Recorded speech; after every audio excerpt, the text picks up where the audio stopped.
नमस्कार, मैं हूं आपके साथ हिमानी नैथानी। आजकल हमारे देश में एक नारा जिसकी गूंज बहुत ज्यादा सुनाई दे रही है, और वो नारा ऐसा है कि उसने देश में एक नई बहस को जन्म दे दिया है। और वो नारा है, बटेंगे तो कटेंगे, या एक रहेंगे तो सेफ रहेंगे। ये अलग बात है कि काउंटर में कई सारे नारे इसके आए, काउंटर में आए, और ना केवल काउंटर में आए बल्कि तौकीर रजा तो आह्वान करते हुए नजर आए अपनी कम्युनिटी से कि अगर आपको सेफ रहना है, अगर आपको अपनी बात मनवानी है, तो आपको दिल्ली कूच करना होगा, आपको दिल्ली का घेराव करना होगा, क्योंकि ये बेईमान सरकार है, सबसे बेईमान सरकार है। लेकिन वहीं दूसरी तरफ हिंदुओं को एकजुट करने के लिए पदयात्रा निकाल रखे हैं बाबा बागेश्वर पंडित धीरेन्द्र कृष्ण शास्त्री जी, जो इस वक्त खुद हमारे साथ मौजूद हैं। शास्त्री जी, बहुत बहुत स्वागत है आपका। आपका धन्यवाद और आपके सभी दर्शकों का बहुत बहुत धन्यवाद। तो कैसे चल रही है आपकी पदयात्रा की तैयारियां बहुत अद्भुत चल रही हैं। 8 जगहों पर विश्राम है, रात्रि में सभी समाजों के लोग हैं, झांकियां बनाई जा रही। महाराष्ट्र से भी हिंदू आ रहे हैं, पूरे देश के कोने कोने से हिंदू आ रहे हैं, गुजरात, राजस्थान, यूपी, छत्तीसगढ़ और यहाँ तक कि नेपाल से भी कुछ हिंदू कम्युनिटी आ रही हैं जो सनातन के लिए बहुत ज़्यादा कार्य करते हैं। वो सभी हिंदू भाई जो हिंदुत्व के लिए, राष्ट्रवाद के लिए जी रहे हैं, राष्ट्रहित के लिए जो जी रहे हैं, वो लोग भी उसमें सम्मिलित होने के लिए आ रहे हैं। सबके एक एक डेट भी मिल रही है, सब लोग पहुंच भी रहे हैं। हम निकलेंगे, कारवां जुड़ता जाएगा, हिंदू जगता जाएगा, भगवान लहराता जाएगा। लेकिन शास्त्री जी, इसकी जरूरत क्यों पड़ी, इस पदयात्रा की जरूरत क्यों पड़ी? आपने अभी अभी अपने ही बयान में ही उसका उत्तर दे दिया है। जब आप प्रारंभ कर रही थी तब आपने तौकीर रजाब का आपने नाम लिया कि वो उन्होंने कहा है कि दिल्ली में कूच, दिल्ली में चलो, संख्या भारी दिखाओ ताकि देश की सरकार को पता लगे। जब ये एक हो सकते हैं तो हिंदू क्यों नहीं एक हो सकता? तो मतलब ये यात्रा एक धर्म विरुद्ध के है? बिल्कुल भी नहीं, राष्ट्र के हित में है और राष्ट्र के अहित को सोचने वाले लोगों के खिलाफ है, वो कोई भी हो। लेकिन अगर आप हिंदुओं को एकजुट करेंगे तो फिर मुस्लिम कहाँ जाएंगे? वो आ सकते हैं हमारे साथ, हमें कोई दिक्कत नहीं, भारत में ही रहेंगे, कहीं जाने की उनको जरूरत नहीं है। पर अगर उन्हें लगता है कि अगर उनको इस यात्रा में सम्मिलित होना चाहिए, आ सकते हैं, हम उनका स्वागत करते हैं, हमें कोई दिक्कत नहीं। सनातन धर्म में आ सकते हैं, हमें कोई दिक्कत नहीं। सनातन धर्म को वो स्वीकार कर सकते हैं, हमें कोई दिक्कत नहीं। वो अपने मजहब में भी रहें, पर कायदे में रहेंगे तो फायदे में रहेंगे। कायदे में रहेंगे तो फायदे में रहेंगे। और आप, इसका मतलब सीधा सा है कि आप हमारे धर्म के खिलाफ ज्ञान नहीं देंगे, आप हमारे सनातन के खिलाफ बातें व जहर नहीं उगलेंगे, आप छोटी छोटी बच्चियों पर होने वाले अत्याचार पर अपनी कौम के लोगों से रोक लगाएंगे, फतवा जारी करेंगे या देश निकाला करेंगे। आप राम के राष्ट्र में राम के होने का सबूत नहीं मांगेंगे। आप कृष्ण जहां प्रकट हुए हैं उस भूमि के लिए आप जो है उसे अपनी संपत्ति नहीं बताएंगे।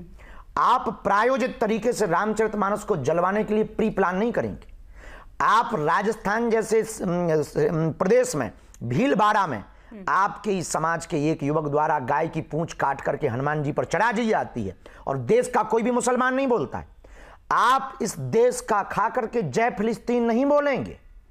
क्यों? क्योंकि आप भारत का खाते हो, आप फिलिस्तीन का नहीं खाते हो।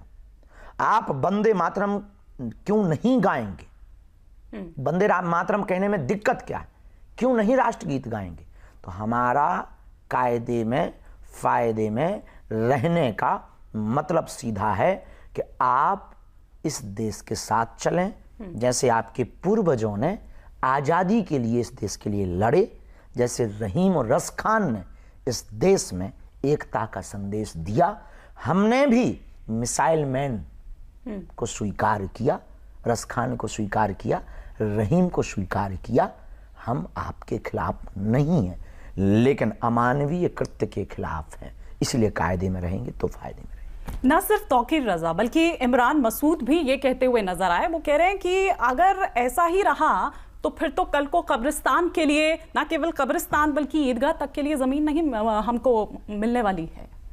देखिए, 2005 में वक्फ बोर्ड के पास में 50,000 एकड़ जमीन थी। 2024 में मात्र 19 साल में इतना प्रोग्रेस हो गया कि 8.5 लाख एकड़। गजब है।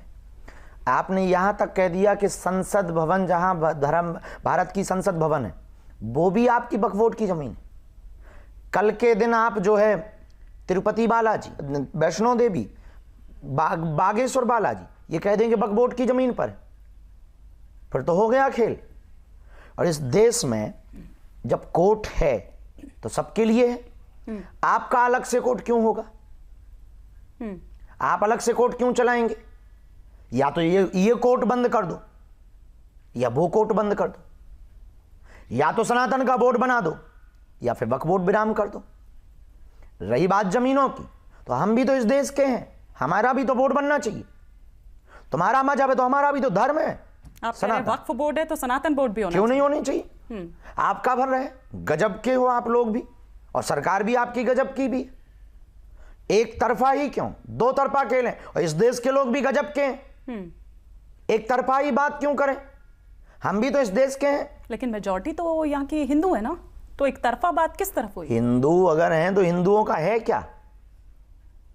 मस्जिदों पे आपका अधिकार नहीं है, आपकी सत्ता का और सरकार का अधिकार नहीं हो सकता, लेकिन मंदिरों पे अधिकार है सरकार का। मंदिरों पर सरकारी अधिपत्य है, मस्जिदों पे आधिपत्य नहीं है। फिर मस्जिदों पर भी आप आधिपत्य करिए। हिंदुओं के देश में हिंदू राष्ट्र की मांग करते हैं तो आपको बुरा लगता है, फिर आप कहते हो कि नहीं नहीं नहीं, ये तो फिर संविधान के खिलाफ। अच्छा, इसकी परिभाषा क्या है? क्योंकि हिंदू राष्ट्र आपने पहले कहा और अब तो आप भगवा हिंद लेकर आ गए, तो ये भगवा हिंद कैसे हो? इसको थोड़ा सा परिभाषित अगर उन्होंने कहा कि गजवाई हिंद होना चाहिए। हमने कहा कि भाई चलो ठीक है, गजवाई हिंद होना चाहिए तो भगवाई हिंद होना चाहिए। गजवाई हिंद का मतलब है गाजी की तलवार पर लोगों को बलात् रूप से तलवार गले पर रख करके इस्लाम धर्म को स्वीकार करवाना।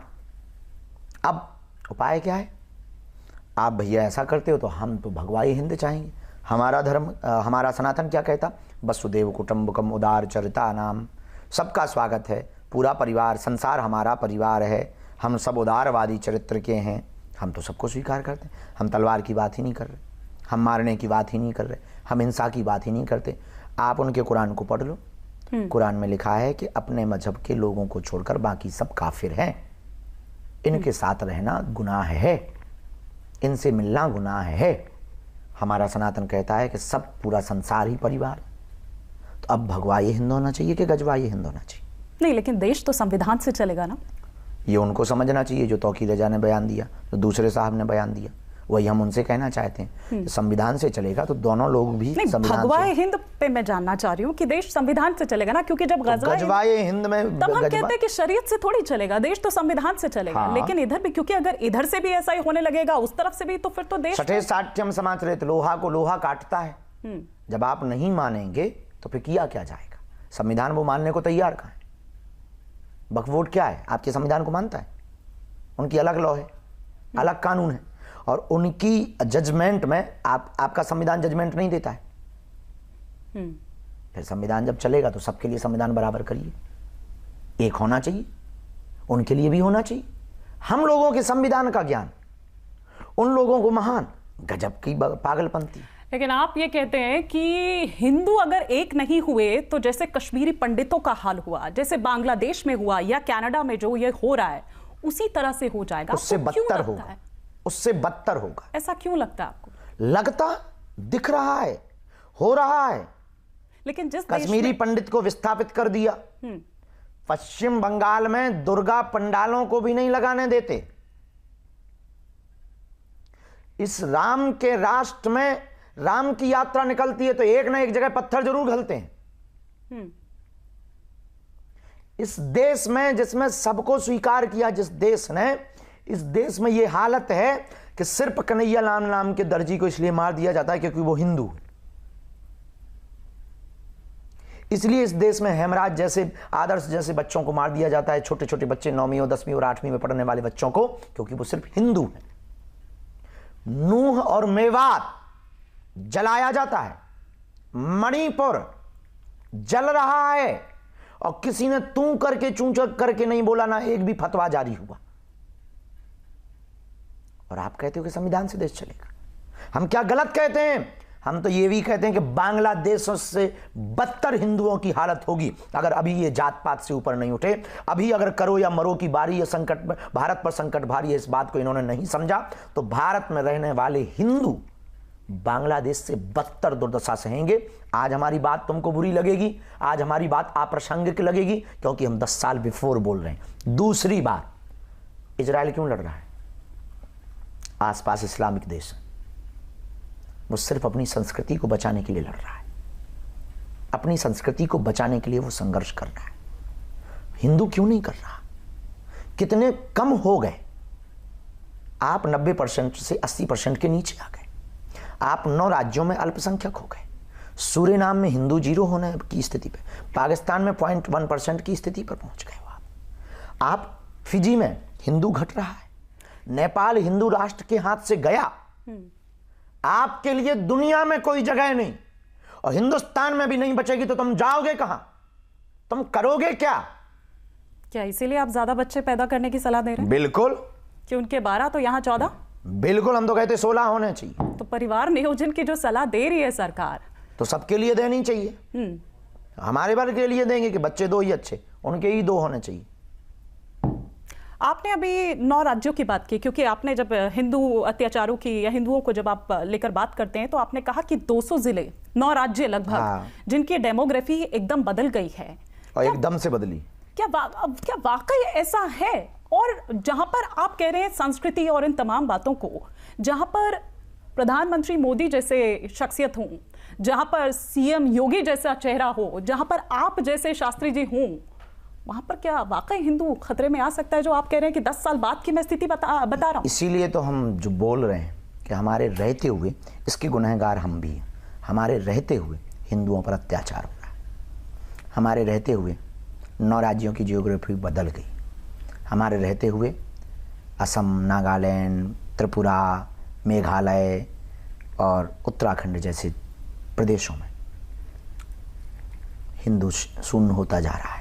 इसलिए तो हम अपने आप को गुनहगार मानते हैं। इसलिए तो हम प्रायश्चित करने के लिए पदयात्रा कर रहे हैं। इसलिए तो हम प्रायश्चित करने के लिए, हिंदू एकता के लिए हम आप लोगों से लड़ रहे हैं। इसीलिए तो हम हिंदुओं को एकजुट करने के लिए परेशान हो रहे हैं।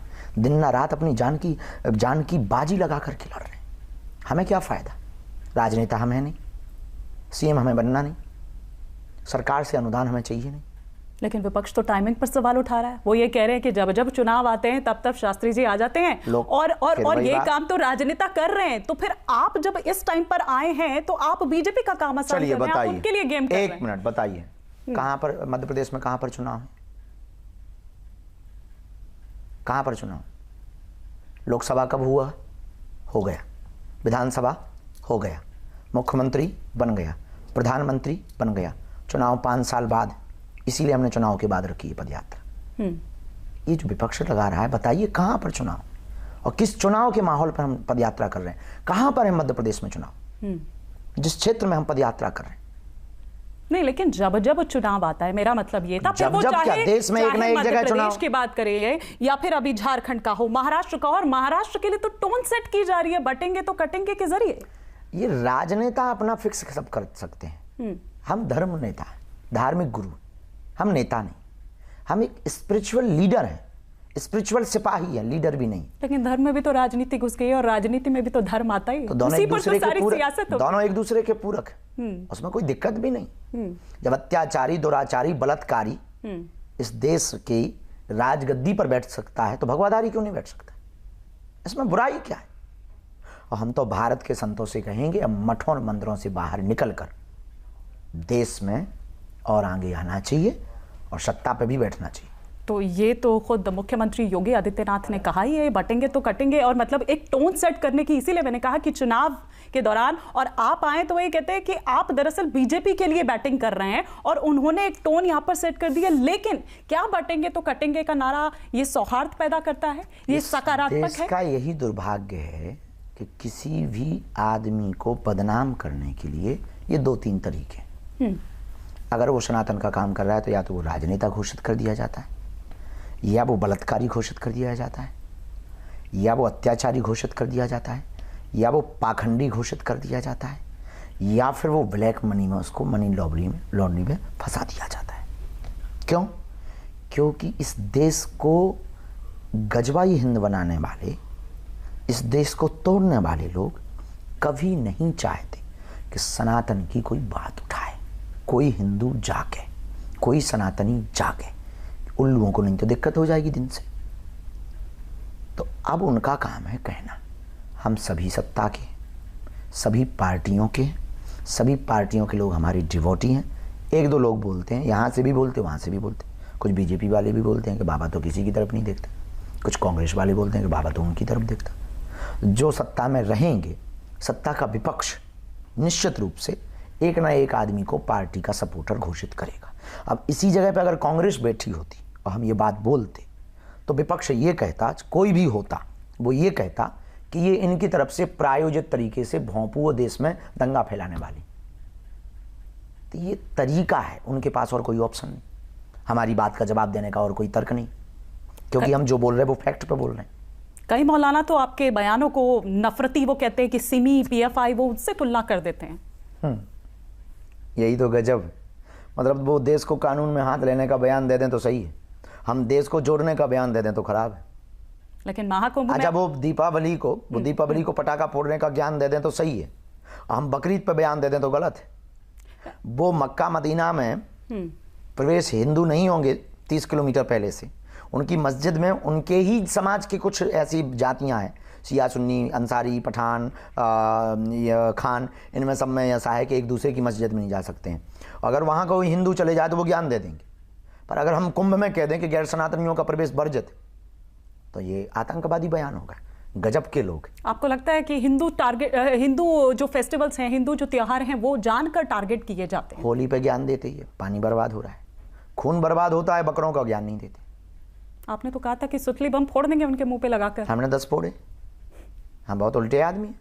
लेकिन तौकीर रजा ने ही ये कहा था कि जो दीपावली है वो प्रकाश का पर्व है, रोशनी का पर्व है, धमाके का पर्व नहीं है। फिर वही बात, पटाखे से भी तो प्रकाश ही निकलता है। अब वो थोड़ी देर के लिए निकले वो बात अलग है, फुलझड़ियाँ प्रकाश ही तो देती हैं। अब रही बात धमाके, बम के धमाके होते हैं तब ये ज्ञान नहीं देते। इस देश में बम के धमाके हो रहे हैं तब ज्ञान नहीं देते। पटाखों के धमाके से इन्हें दिक्कत होगी। प्रकाश का पर्व तो हमने दीपक भी जलाए।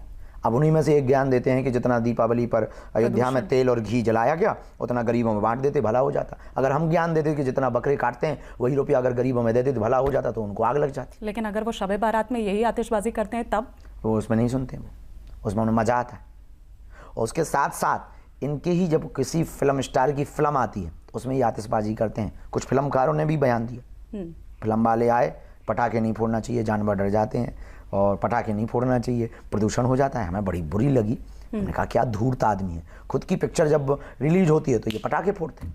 आज ये वीडियो बना के ज्ञान पेल रहे हैं। हिंदुओं को अब समझना पड़ेगा इन दो मुखी अजगरों से। तभी आप कह रहे हैं कि सबको अपने नाम के आगे हिंदू लगाना चाहिए। बिल्कुल लगाना चाहिए, उससे आपको गर्व के साथ कि पिक्चर बदलेगी। बहुत बदलेगी, बदल रही है। हिंदू बदल रहा है, हिंदू एकजुट हो रहा है और होगा। जब तक नहीं होगा तब तक हम इनका पीछा नहीं छोड़ेंगे। और हमारा सनातन इतना अद्भुत है, यहाँ हमेशा बदलाव होते रहे। बाल विवाह प्रथा राजा राम मोहन राय ने हमेशा बदलाव होते रहे, बंद हो गई। सती प्रथा बंद हो गई। जो कुरीतियां थी हम लोग बलि प्रथा पे, हमारे सब साधु संत महात्मा संतों और हिंदुत्व के प्रति कार्य करने, बलि प्रथा पे हम लोग कार्य कर रहे हैं। बलि प्रथा को रोक करने के लिए अगर कहीं किसी स्थानों पर या गाँव में बलि प्रथा का अगर जिक्र है तो हम लोग कह रहे हैं उसके बदले नींबू की बलि दो, नारियल की बलि दो, जीव की बलि मत दो। हमारे सनातन धर्म में यही सबसे बड़ी खासियत है कि यहाँ पर बार बार बदलाव। आज तक इनके में एक भी बदलाव नहीं। मैं महाकुंभ वाले पॉइंट पर वापस आना चाहूंगी क्योंकि आपने कहा कि गैर हिंदू, गैर सनातनियों की एंट्री बैन है। गैर सनातनियों की, अब वो हिंदू भी हो, कहीं तो विदेश से भी आते हैं लोग, तो अगर वो सनातन से उन्हें प्यार नहीं है तो क्या मेरे अंगने में तुम्हारा क्या? या सिर्फ मुस्लिमों की एंट्री बैन? नो, गैर सनातनी। आप कहते हैं कि इनसे नहीं सामान खरीदा जाए, इनसे ना ये क्यों खरीदा जाए? जिन्हें ज्ञान नहीं है हवन सामग्री का, नवग्रह लकड़ी का, जिन्हें ज्ञान नहीं पंचरत्न का, सर्वौषधि का, त्रिवेणी संगम का, कौन कौन सी उसमें नदियां समाहित हैं, कौन गंगा है, जमुना है, सरस्वती है और कहां से प्रकट हुई हैं, वहां की महिमा पता नहीं उनको, शाही स्नान का पर्व पता नहीं उनको, मौनी अमावस्या के पर्व का पता नहीं, बसंत पंचमी के पर्व का पता नहीं, शिवरात्रि के पर्व का पता नहीं, शिव स्थापना का उन्हें पता नहीं है, चरण संतों की चरण रज का उन्हें मतलब पता नहीं, संतों के ज्ञान का पता नहीं है, सत्संग से लेना देना नहीं है, खालसा से लेना देना नहीं है, मठों के महंत महामंडलेश्वरों से लेना देना नहीं है, तो फिर धंधे से क्या लेना देना? गजब का ज्ञान है। हमने आंखें खोल दी तो क्या गलत कर दिया? लेकिन ये क्या सिर्फ महाकुंभ के लिए ही है या बाकी जगहों के लिए भी? क्योंकि केवल महाकुंभ पर तो केवल हाँ। हम फिर वही बात, अभी जैसे कोई आपके पूर्व में एक पत्रकार महोदया थी, उन्होंने बताया कि वहाँ कुछ मुसलमान निर्माण का कार्य कर रहे हैं, हमने नहीं रोका। न्यूज आई है कि वहाँ पे निर्माण का कार्य चल रहा है, हमने नहीं रोका, हमने उसके खिलाफ बयान नहीं दिया ना, नेवर। अरे भाई कर रहा है वो उनकी कला है, पर हमने उस 1 महीने के पर्टिकुलर अनुष्ठान में मस्जिदों को कई बार हिंदू बना सकते, बनाते भी होंगे, ऐसा हमें न्यूज नहीं मिली है, पर बनवाना चाहिए उनको। मस्जिदों का निर्माण होता है तो हिंदुओं से बनवा ले। अच्छा, घर वापसी हिंदुओं तो के भी कारीगर हैं। घर वापसी तो अभी थोड़ी देर पहले ये बात हुई थी ना कि उन्होंने ये इस्लाम कबूल करवा दिया, ये करवा दिया, लेकिन घर वापसी की जहां तक बात है वो तो आपने भी अभी हाल ही में कराई है कई परिवारों की। हाँ। और आप ये कहते हैं कि उनके पूर्वज भी सनातनी थे, लेकिन मौलाना मदनी साहब ये कहते हैं कि सबसे पुराना जो मजहब है वो इस्लाम है। हमारे गांव में एक आदमी था, छन्नू लाल, मर गया है, तो वो अपने आप को पूरी दुनिया का अमीर समझता था। अब वो कहता था कि हमसे अमीर कोई नहीं है, हम इस देश के प्रधानमंत्री। अब वो हमेशा जो है प्रधानमंत्री की तरह चला करता था। खैर वो मर गया, बात अलग है, पर वो जिंदगी भर यही कहता रहा कि मैं प्रधानमंत्री हूँ, पर बेचारा कभी भी मंत्री नहीं बन पाया। तो अपनी बातों को बढ़ा चढ़ा के कोई भी बोल सकता है, सत्य आखिर सत्य होता है। इनसे 500 साल 1000 साल बाद का कोई प्रमाण पूछ लेंगे तो दांत निकल आएंगे। अपने से 5000 साल पुराना गीता का उपदेश रखा हुआ है और उसके सबूत भी। इससे इतर मैं आपसे न्यूज नेशन की मुहिम है जिसकी आपने भी काफी तारीफ की है, ऑपरेशन पाखंड। अच्छा। हमारे एक एंकर है रोहित रंजन, आपके पास आए भी थे मिले। लेकिन आजकल आप पर्ची कब निकाल रहे हैं, क्या क्या कारण है? नहीं, आप आ नहीं रहे, हम दरबार बहुत चला रहे हैं जगह जगह। आपको निकलवाना हो तो चलो। ये आपने गलत तरीके से देखा। देखिए, पर्ची का सिद्धांत हमारा चमत्कार फैलाना नहीं, या अंधविश्वास को बढ़ावा देना नहीं। पर्ची का मतलब ये है जो परंपरा से हमें प्राप्त हुई है उसके द्वारा लोगों को मार्गदर्शन देना। हम कोई चमत्कार नहीं करते, भगवान चमत्कार करता है।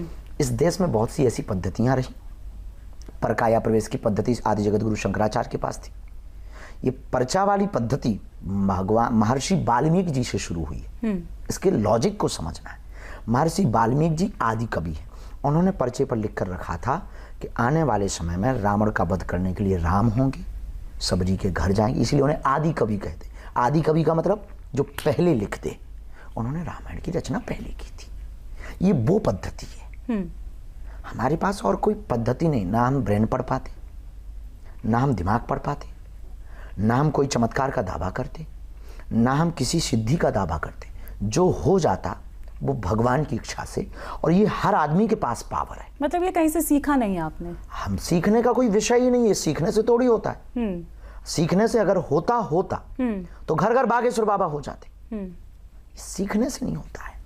ये तो गॉड गिफ्टेड है, भगवान का दिया हुआ प्रसाद है और सबको मिलता है। ये कोई ऐसे ही नहीं कि केवल हम पे पर पर्टिकुलर, नो नेवर। कोई भी साधना करके पा सकता है, कोई भी हनुमान जी की भक्ति करके पा सकता है। लेकिन इसको पाने का मतलब ये नहीं है कि आप अंधविश्वास को बढ़ावा दें। इसको पाने का मतलब ये नहीं है। हमने तो ये भी कहा हमारे पास जो सामर्थ्यता है, हम चाहते इस देश की सेवा करें। हमारे पास जो सामर्थ्यता है, इस देश में होने वाले आने वाले प्रपंच, होने वाले हमले, होने वाली व्यवस्थाएं अव्यवस्थाएं, उनके लिए कोई हमसे पूछे। निश्चित रूप से हम देश के लिए, हित के लिए कार्य। अभी तो हमने अपनी टीम को भी बोला है कि एक मेल बना करके इस देश में एस्ट्रोनॉट अंतरिक्ष यात्रा के लिए जो इसरो काम कर रहा है, उसमें अगर कहीं हमारी भूमिका लगे तो अनऑफिशियली, चूंकि हमारे पास कोई लॉजिक पढ़ाई नहीं है साइंस की, तो अनऑफिशियली आप हमारी मदद ले सकते हैं। हमें कोई दिक्कत नहीं। आखिरी सवाल मैं आपसे करना चाहूंगी, क्योंकि ऑपरेशन पाखंड की मैं यहाँ पर बात कर रही हूँ। आपने कहा भी पर्ची निकालने के लिए, तो मैं अपनी पर्ची की तो नहीं, लेकिन आप चूंकि इतनी तारीफ अगर करते हैं उस मुहिम की, आपको बार बार बुला रहे हैं, तो आपको आना चाहिए रोहित के शो पर। हमने बिल्कुल कहा, बेझिझक कहा, चाहे जब आ सकते हैं, चाहे जब। हमारा उद्देश्य जो है, एक हम कभी भी स्टूडियो में गए नहीं। आप हमारा कहीं भी दरबार लगे, दिल्ली में लगता है, मुंबई में भी हम आते हैं, तो बेझिझक आप आ सकते हैं। हम जहां हैं अपनी पूरी टीम लेकर के आए। हम आपको जो है पूरा हॉल देंगे, लाइट साउंड एंड सर्विस देंगे, आपको व्यवस्था देंगे। जैसे यहाँ पे भी कैमरा दिए, आपको लाइट दी, आपको यहाँ पर हमने व्यवस्था दी। हम आपको पूरी आपकी पब्लिक को बैठने के लिए लोगों की व्यवस्था देंगे। हम जहां हैं वहां बेझिझक, और कोई भी अन्य आदमी नहीं आएगा, आप अपने लोग लेके आए, हमें कोई दिक्कत नहीं। आप चाहे, जब हमारा दर खुला है, और उसके लिए आपको बागेश्वर धाम भी नहीं आना है कि हमारी शक्ति केवल धाम पे काम करती हो, ये भी आप सुन लो, हमारी शक्ति सब जगह काम करती है। तो आप यहीं आ जाएं स्टूडियो में, और यहीं दिल्ली में ही बैठे हैं, ये हमारा नहीं है, हम आपको बता दें, ये हमारा नहीं है स्टूडियो। आप आ सकते हैं बेझिझक, हमें कोई दिक्कत नहीं। जो हम पे है वो हम बताएंगे, जो हमारे पास कृपा है वो हम जताएंगे, बेझिझक आ सकते हैं, छीलेंगे भी तरीके से। ठीक है, मैं आपका मैसेज आगे पहुंचा दूंगी अपनी टीम को भी और रोहित को। नहीं, आप हमसे कन्वे कर सकते हैं, बेझिझक कर सकते हैं, उसमें कोई संदेह। लेकिन एक उसकी फूहड़ता से बचने के लिए कुछ उसमें ऐसे फूहड़ लोग होते हैं जिनसे संवाद का कोई स्तर नहीं होता है। एक संवाद का स्तर होता है, संवाद स्तरहीन लोगों से बात करने में कई बार ऐसा लगने लगता है कि अब उनके जो भाई, जैसे कुत्ता काट ले तो क्या करोगे, कुत्ते को थोड़ी हम काटेंगे, इंजेक्शन लगा के घर पे लेट जाओ। तो स्तरहीन जो फूहड़ता, जिनको इन सब के प्रति बहुत ज़्यादा सकारात्मकता नहीं है, तो उनको देखना चाहिए, आना चाहिए, प्रश्न करना चाहिए। पर कुतर्क करने वाले लोग देखो, जिन्हें मानना है वो सहज बस मान जाएंगे, जिन्हें नहीं मानना उनको कितने भी प्रमाण दे दें। और हमने तो इस देश में प्रमाण दिए, कई बार चैलेंज सही, और ठीक आपके आने के पहले भी हमने राजस्थान में चैलेंज लिया पत्रकारों के बीच में। तो आप तो बेझिझक आ सकते हैं, हमने तो कई बार अपनी परीक्षा दी है, और हम क्यों बचेंगे। और आपने ये गलत बोला है कि हम भागे हैं, और कई बार बुलाया है, हमारे पास सिर्फ एक बार आए हैं, कई बार हमारे पास नहीं आए हैं। नहीं, शायद उन्होंने संपर्क साधने की कोशिश की, अब हमारे पास एक बार संपर्क आया, हम कह सकते हैं कि हमारी वेबसाइट पे या मेल है, या हमारे मनोज त्यागी जी हैं, आप उनसे हमारे पास एक बार संपर्क आया है, बार बार नहीं आया है। एक बार आया है तो हमने सहजवश स्वीकार किया, आपने कहा है तो हम सहजवश स्वीकार करते हैं, क्योंकि हम बहुत बार चैलेंज ऑलरेडी दे चुके। सीता से ज्यादा तो हमने परीक्षाएं दी, माता सीता से ज्यादा। बहुत बहुत शुक्रिया शास्त्री जी हमारे साथ जुड़ने के लिए। Thank you.